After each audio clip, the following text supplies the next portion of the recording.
오늘은 기초 성경 공부 제12가 죄에 대하여 네 번째 시간입니다. 페이지로는 57페이지입니다. 57페이지고요. 지난 시간에 죄를 이기려면 어떻게 해야 되는지에 대해서 계속 배우고 있었는데 오늘은 거기 57페이지에 나와 있는 C번부터 진행하도록 하겠습니다.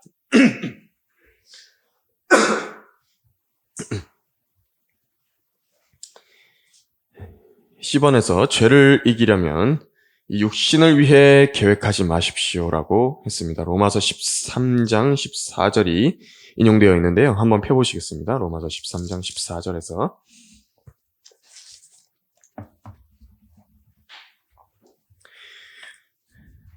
로마서 13장 14절에서 뭐라고 말씀을 하셨냐면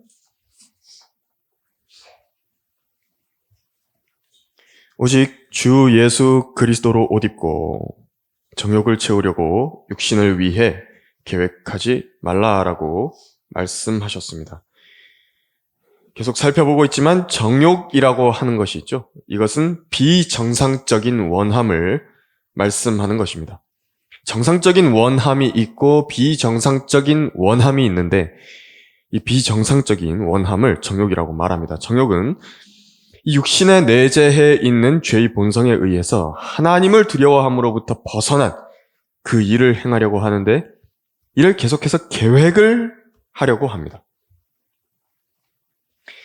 계획을 한다는 말은 이미 죄의 제한이 일어났을 때 그것이 죄라는 인식과 더불어서 할지 말지에 대한 논의 단계를 넘어 이제 어떻게 일을 수행할 것인지 구체적으로 계획을 수립하는 단계에 진입을 하는 것입니다.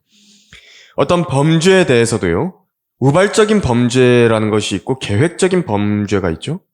그런데 계획적인 범죄는 일반 사법에서도 더 큰 형량을 받게 됩니다. 전쟁 범죄에서도 마찬가지인데 이 총을 쏴서 무고한 민간인들을 죽인 사람들 같은 경우도 이 조준 사격을 했다라고 한다면 이것은 더 큰 이 징계를, 형벌을 받게 되는 것입니다. 죄가 심각한 문제인 이유는 하나님을 업신여겨서 하게 되는 일들, 곧 하나님을 두려워하지 않고 행하는 모든 일들이 계획 없이는 실행되지 않는 고의이기 때문입니다. 고의입니다, 죄는. 어떻게 하면 육신을 위해 계획하지 않고 살 수 있을 것인가? 이것은요, 일단 이 계획 단계 자체에 들어가지 않는 것밖에는 방법이 없습니다. 죄가 떠올랐습니까? 충동이 일어났습니까? 그럼 그 즉시로 생각을 떨쳐버리고 할까 말까 하는 그 논의 자체를 중단해야 됩니다. 그것밖에는 답이 없습니다. 이미 할까 말까 한다라고 한다면 그 와중에 죄를 짓고 있는 것이기 때문에 거기서 더 나쁘게 나아간다 할지라도 자기가 죄에 끌려가는 그 탄력과 관성이 있기 때문에 그 더 쉽게 죄를 계획하게 되는 것입니다. 사전에 차단을 해야 됩니다. 그래서 이 훈련이 잘 되어 있어야 합니다. 아무리 영적으로 많이 성장한 신실한 그리스도인이라 할지라도 이미 죄에 대해서 논의를 하고 있다라고 한다면 그 다음 단계로 나아가는 것은 너무나도 쉬운 일입니다. 다음 교재 내용 보시면요. D번에서요.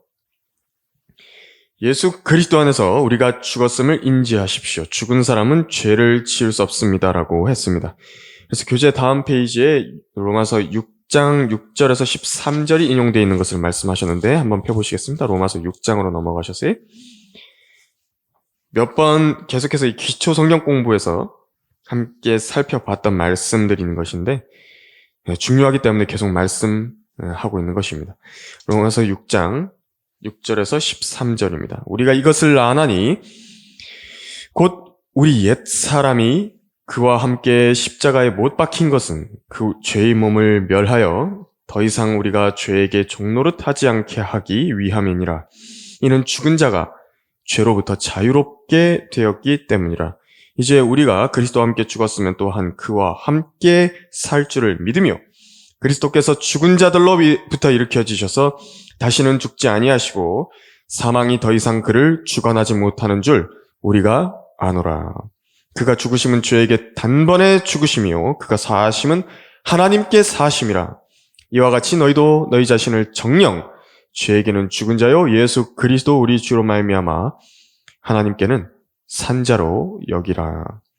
그러므로 너희는 죄가 너희 죽을 몸 안에서 군림하지 못하게 하여 몸의 정욕 가운데 죄에게 순종하지 말고 또 너희 지체를 불의의 병기로 죄에게 내어주지 말고 다만 너희 자신을 죽은 자들로부터 살아난 자들처럼 하나님께 드리며 너희 지체를 의의 병기로 하나님께 드리라.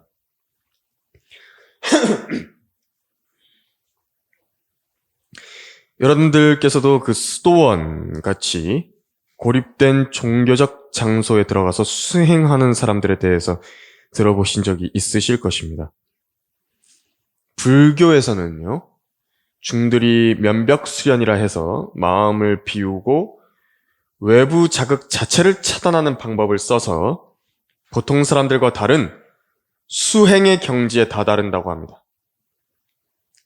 정말 보통 사람들보다 그 사람들이 수행에 의해서 뛰어나질 수 있는 것인가? 면벽 수련을 한다라고 하면 전능하시고 전지하신 하나님처럼 거룩하게 될 수 있는 것인가? 전혀 그렇지 않습니다. 손으로 짓는 죄를 거절하겠다고 손을 잘라버리고 발로 짓는 죄를 짓지 않겠다고 발을 잘라버리고 눈으로 짓는 죄를 짓지 않겠다고 눈을 뽑아버리는 사람이라 할지라도 사람의 마음 안으로 들어오는 죄는 막을 수가 없는 것입니다.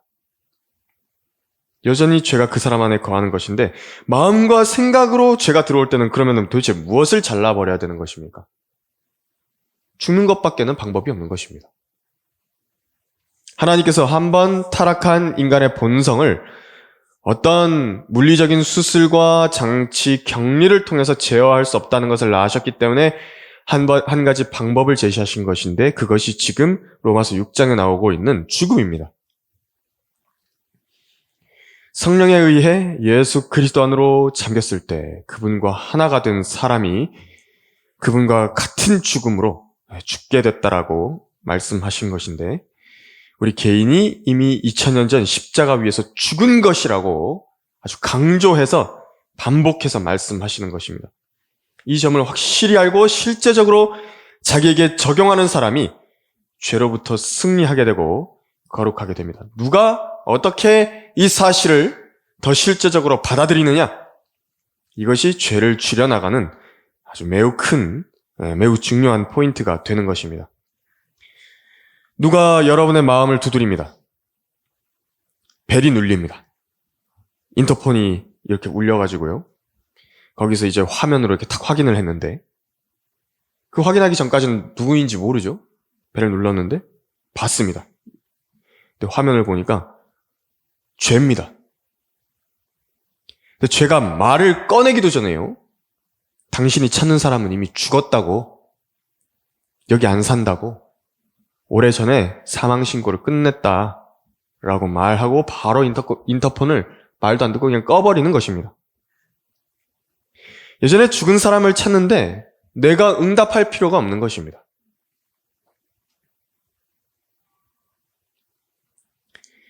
어떤 생전에 아주 절친했던 친구가 죽어서 묘지에 묻혔습니다.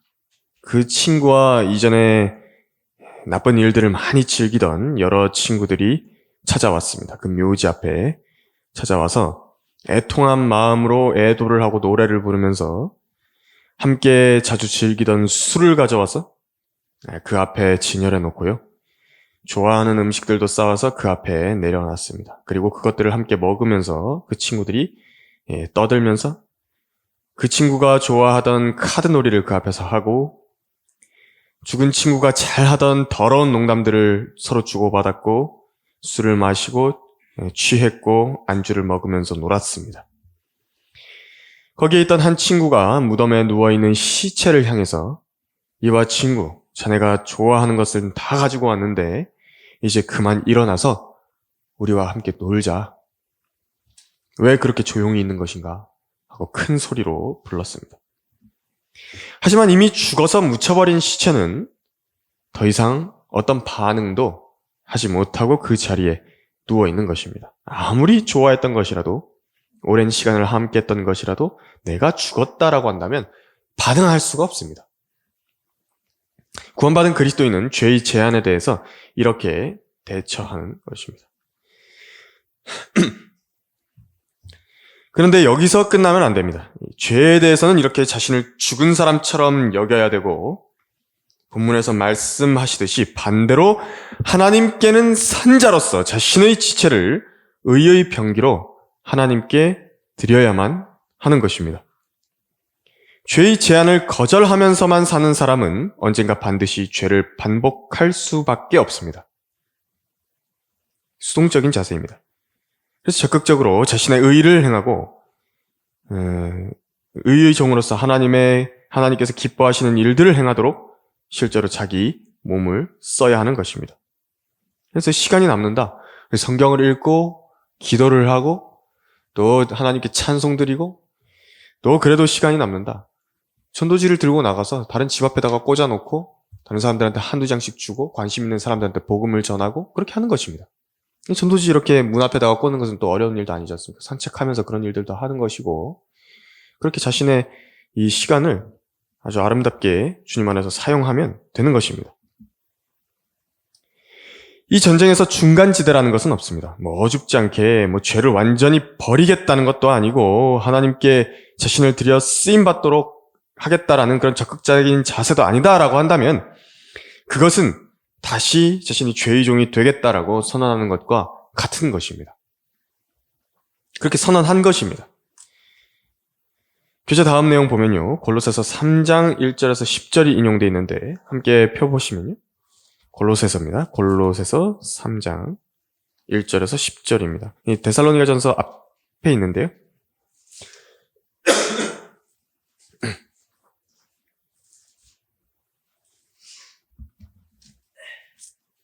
골로새서 3장 1절에서 10절입니다. 그러므로 너희가 그리스도와 함께 살아났으면 위에 있는 것들을 구하라. 거기에는 그리스도께서 하나님의 오른편에 앉아 계시느니라. 위에 있는 것들에 너희 마음을 두고 땅에 있는 것들에 마음을 두지 말라. 이는 너희가 죽었고 또 너희의 생명이 그리스도와 함께 하나님 안에 감추어졌기 때문이라. 우리의 생명이신 그리스도께서 나타나실 때 그때 너희도 그와 함께 영광 가운데 나타날 것이다. 나타날 것이라. 그러므로 땅 위에 있는 너희의 지체를 죽이라. 곧 음행과 부정과 사욕과 악한 세욕과 탐심이니 탐심은 우상 숭배니라. 이런 것들 때문에 하나님의 진노가 불순종의 자녀들 위에 임하느니라. 너희도 전에는 이런 것들 가운데 살면서 그들 가운데서 행하였느니라. 이제는 너희가 이 모든 것, 즉 분노와 성냄과 악의와 하나님을 모독하는 것과 너희 입에서 나오는 추잡한 말을 벗어버리라. 서로 거짓말하지 말라. 너희가 그 행위와 함께 옛 사람을 벗어버리고 그를 창조하신 분의 형상을 따라 시간에서 새롭게 된 새 사람을 입었으니. 2절에 지금 읽은 말씀 보면요. 위에 있는 것들에 너희 마음을 두라 이렇게 말씀하셨는데 여기서 이 마음이라는 것이 영어로는 affection이라는 영어입니다. 이게 뭐냐면 그냥 단순한 생각으로서의 그 마음을 말하는 게 아니라 이 affection은 애지중지하고 계속해서 눈을 떼지 못하는 일종의 애착입니다. 애착하는 마음 상태를 말하는 그 마음입니다.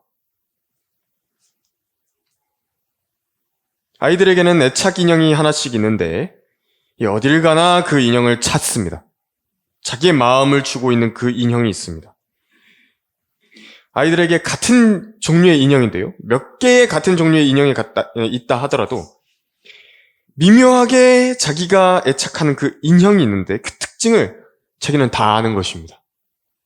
그것이 아니면 안 됩니다. 그것이어야만 합니다.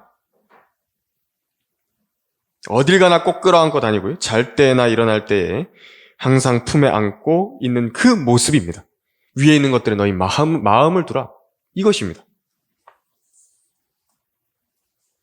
5절에 보면 땅 위에 있는 너희 지체를 죽이라 라고 이제 또 말씀하셨는데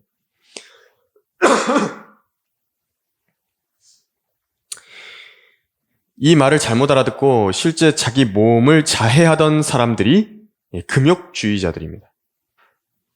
아까 로마서 6장에서도 살펴보았듯이 죽이라는 말은 죽은 것으로 여기라는 말입니다. 죽은 것으로 여기라. 어떤 죄의 제한에 대해서도 죄라는 것이 딱 인식이 됐다라고 하면 죽은 것으로 여기고 거절하라는 의미인 것이지, 오리겐처럼 거세를 한다든지 무슨 수도승처럼 채찍질을 당한다든지 끔찍한 형태의 가학성, 무슨 피약성, 인격장애, 세디즘이라든지 마조키즘이라든지 이런 것과는 전혀 관계가 없는 것입니다. 그래서 옛사람이 행하는 행위들에 대해서도 이 본문은 말씀을 하고 계신데 8절에서 9절까지 그 구체적인 항목들이 나오고 있습니다. 6가지를 말씀하셨습니다. 첫째, 분노입니다. 분노. 둘째로는 성냄입니다. 성냄. 셋째로는 악의이고요. 넷째는 하나님을 모독하는 것입니다. 다섯째는 입에서 나오는 추잡한 말. 여섯 번째는 거짓말입니다. 이것이 지금 옛사람의 행실들과 함께한다 말씀하셨는데 대부분 다 무엇입니까? 입에서 나오는 것입니다. 죄에서 승리한다는 것은 이것들로부터 자신을 지킬 수 있다는 것입니다. 분노와 성냄, 이것과 관련해서는 이제 의분은 좋은 것이 아니냐라고 물을 사람도 있겠지만요. 이 의분을 터뜨릴 만하게 되는 상황은 인생에서 그렇게 많지 않은 것을 알아야 됩니다. 의분이라고 하는 것도 적절하고 합당한 분량과 그 때에 터져 나와야 되는 것인데, 자기가 화를 내는 것이 무조건 다 의분이라고 합리화하는 사람들도 있습니다. 화낼만 하다고. 그래서는 안 됩니다. 다음 교재 내용을 보면요. 2번 자신이 지은 죄를 심판하십시오라고 했습니다. 그것이 죄라는 사실에 대해 하나님께 동의하십시오라고 했습니다. 고린도전서 11장 31절 32절인데 한번 펴보시겠습니다. 고린도전서 11장 31절 32절입니다.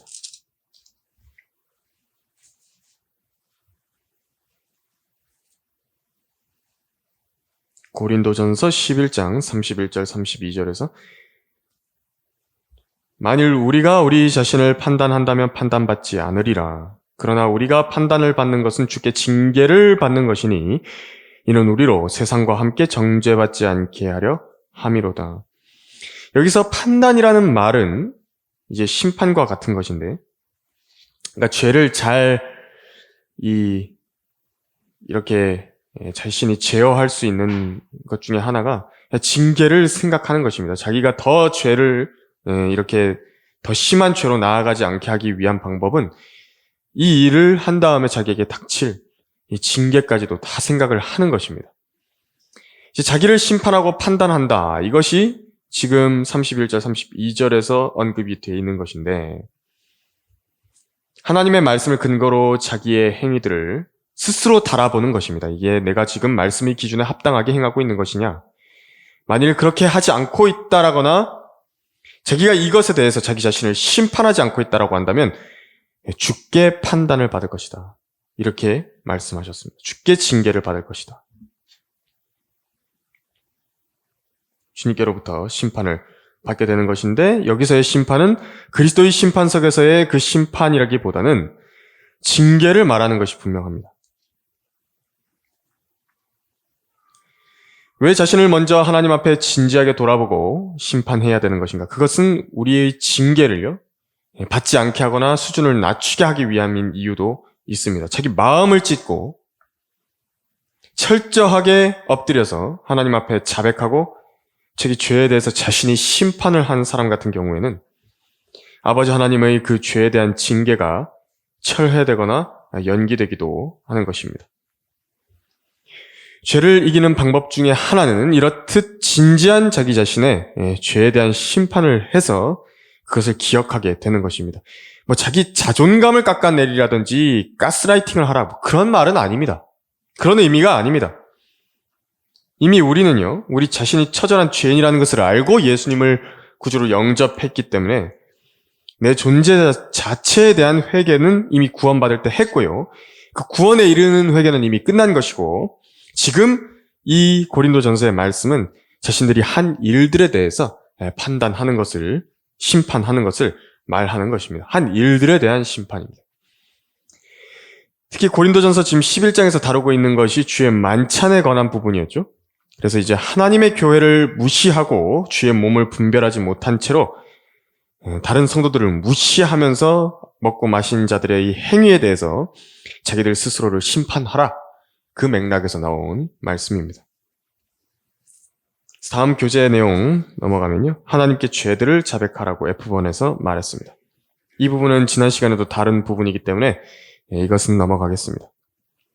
그리고 또 그 다음 번째 교재 내용에서는 G번입니다. 죄와 싸우기 위해서 하나님의 말씀을 마음에 간직하십시오라고 했는데 괄호 1번은 고린도전서 10장 13절인데요.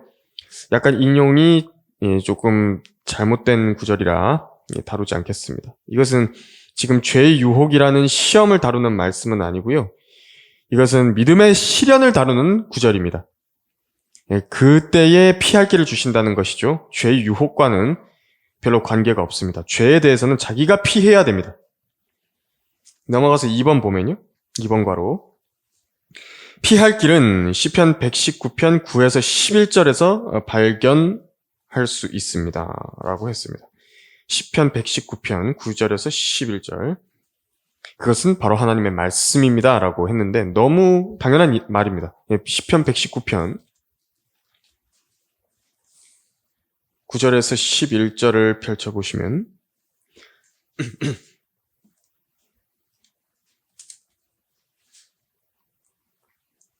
시편 119편 9절에서 청년이 무엇으로 자기 길을 정결케 하리이까? 주의 말씀을 따라 조심할 것이니이다. 내가 전심으로 주를 찾았으니 오나로 주의 계명에서 벗어나지 않게 하소서.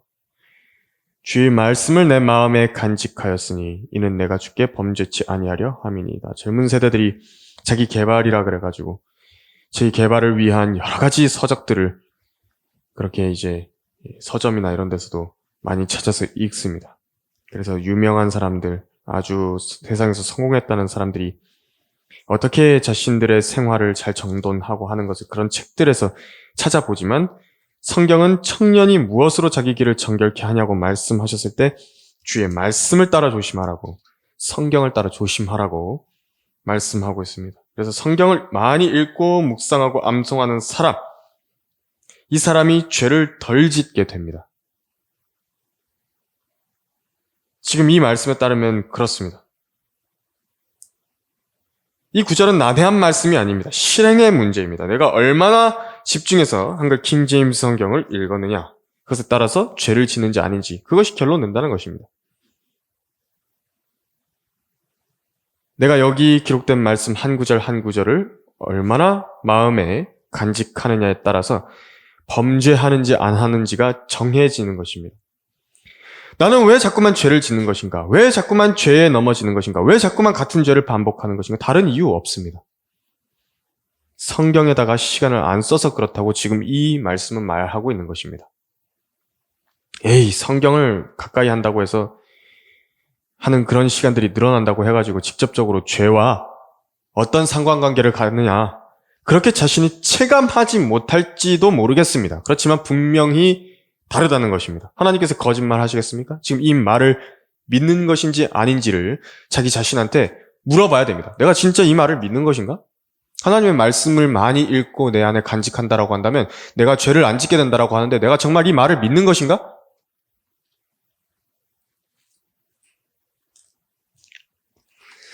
그렇다고 자기가 죄를 그런 자신의 영적 성장이 잘 보이지 않는다고 해서 조급해하지는 마십시오. 나무가 어떻게 자라는지는 모르지만 조금 시간이 지나고 나니까 이렇게나 커져 있듯이 하나님의 말씀으로 인해 성장하여 죄의 저항력을 주는 것은 바로 그런 나무가 자라는 것과 같은 것입니다. 성경은 세상에 있는 어떤 책과도 다른 책입니다. 성경은 세상에 있는 어떤 책들과도 다른 책입니다. 유일하게 다른 책입니다. 책 자체가 가지고 있는 힘과 능력이 있는데 하나님의 말씀이기 때문에 세상에 인쇄되어 있는 여타 다른 책들, 경건서적들, 신학책들, 성경 주석책들 이런 것들은 비교할 수가 없는 책입니다. 마치 전기 플러그를 이렇게 꽂는 것과 같은 것입니다. 완전히 다른 책입니다. 파워를 공급받는 것입니다.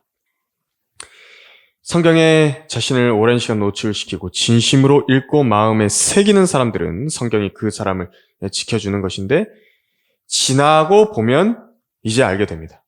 자기가 읽고 묵상하고 암송했던 그 말씀들이 계속 기억이 나고 자기 안에 머물러 있어서 얼마나 많은 시간을 죄의 제한이 올 수 있는 그런 위험 속에서 자신을 건져주게 해주셨는지 알 수 있는 것입니다. 성경이 갖고 있는 그 힘에 대해서 믿지 않기 때문에 계속해서 죄의 순환과 죄의 고리, 죄의 개미 지옥에 빠지게 되는 것입니다. 탈출구가 있는데 해보지도 않고 그렇게 무너지는 것입니다. 교재 다음 내용으로 넘어가면 3번 예수 그리스도께서는 성경을 인용하심으로써 시험을 이기셨습니다. 이 부분은 앞선 강의에서 다뤘던 부분입니다. 넘어가셔서 4번 우리의 삶에서 죄를 극복하는 유일하고도 확실한 방법은 하나님의 말씀의 능력에 의지하는 것입니다. 마음에 간직한 하나님의 말씀을 당신의 삶에 적용하십시오라고 했습니다. 그 119편, 시편 119편 9절, 11절 그 내용과 같은 이제 맥락의 말입니다. 다음 교재 내용 H를 보시면요. 당신을 깨끗게 해주시며 당신이 싸우는 싸움을 대신 싸워주시겠다고 하신 하나님의 약속을 신뢰하십시오. 분명히 알아야 될 것은 하나님께서 무조건 알아서 해주시겠거니 하는 피동적이고 수동적인 태도는 이 우리가 죄와 전쟁에서 싸우는 그 영적 전쟁에서는 금물입니다. 하나님께서는 그런 약속은 하신 적이 없고 성도 개개인이 적극적으로 죄에서 벗어나려 할 때 하나님의 말씀을 통해서 도우시는 것입니다. 죄라는 것은 어쨌든 본인이 그 의지적인 동의로 고의적으로 짓는 것이기 때문에 그 의지 자체를 본인이 통제하지 않는다라고 한다면 하나님께로부터 도움을 받을 수가 없습니다. 그러나 본인이 죄 짓는 데서 도망가고 싶고 그 방법을 알고 싶다, 열망한다라고 한다면 앞서서 말씀드린 강의 내용대로 행하면 됩니다.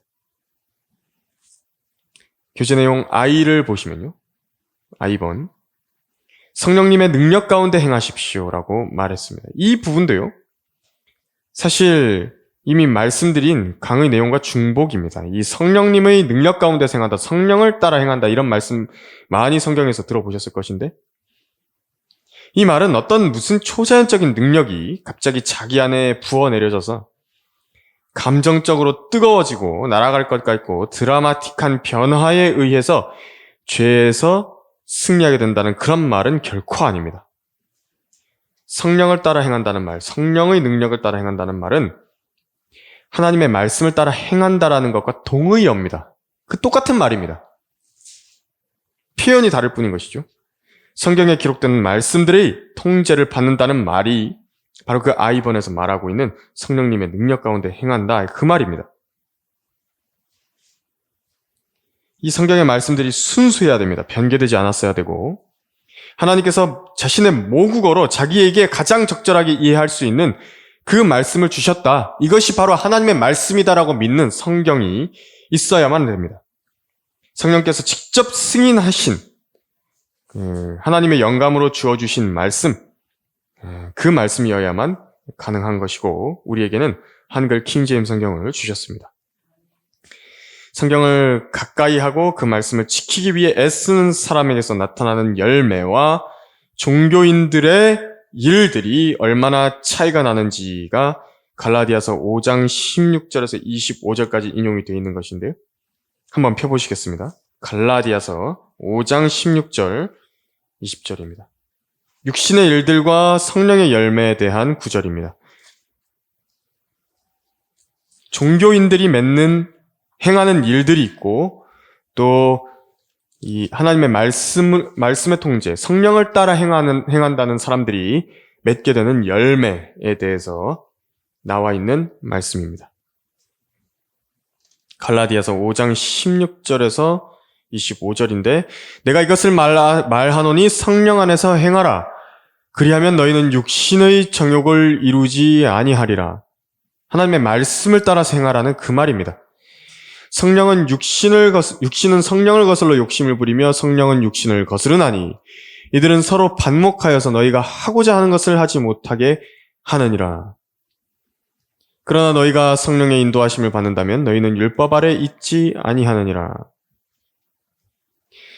그러니까 자신 안에서요, 육신에 막 충동이 일어날 때는 하나님의 말씀과 막 육신의 그 정욕이요, 막 충돌을 해가지고 정말 괴롭게 자신을 아주 고통을 주는 그런 상황까지도 있는 것입니다. 그게 반목입니다. 그래서 막 결정을 하라고 하는 것입니다. 육신을 따르고 싶고 하나님의 말씀을 따르고 싶고 그것이 자기 안에서 아주 소용돌이처럼 전쟁을 일으키고 막 싸우는 것입니다.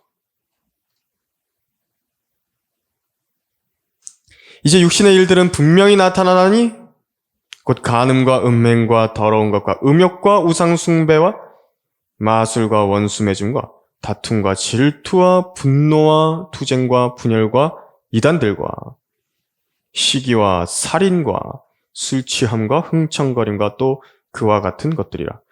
내가 전에 말한 바와 같이 미리 말하노니 그런 짓들을 하는 자들은 하나님의 나라를 상속받지 못할 것이라. 그러나 성령의 열매는 사랑과 기쁨과 화평과 오래 참음과 친절과 선함과 믿음과 온유와 절제니 그러한 것을 반대할 법이 없느니라. 그리스도께 속한 사람들은 그 육신을 욕정과 정욕과 함께 십자가에 못 박았느니라. 만일 우리가 성령 안에서 산다면 또한 성령 안에서 행하자, 이렇게 말씀하셨습니다.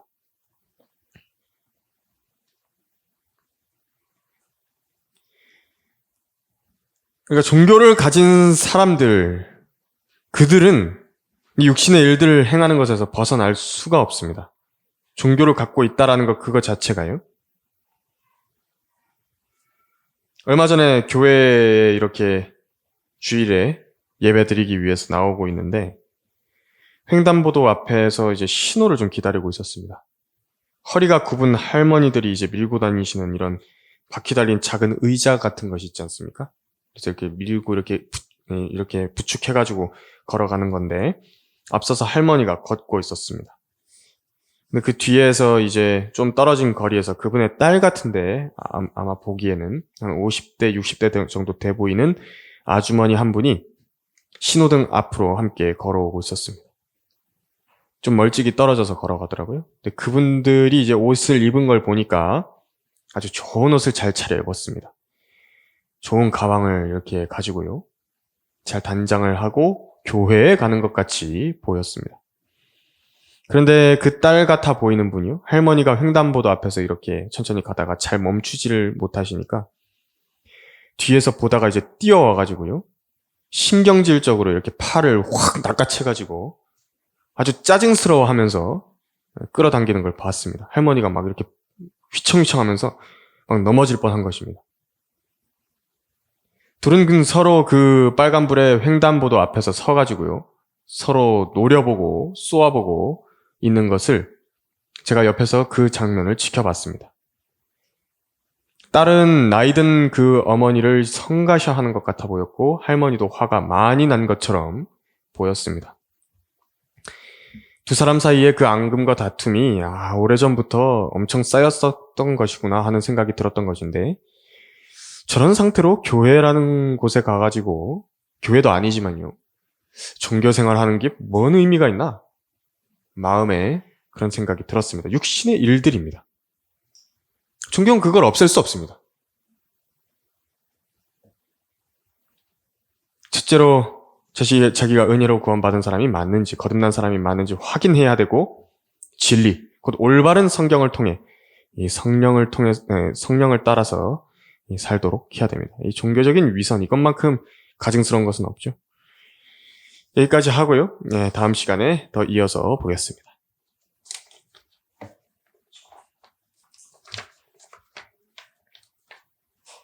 네.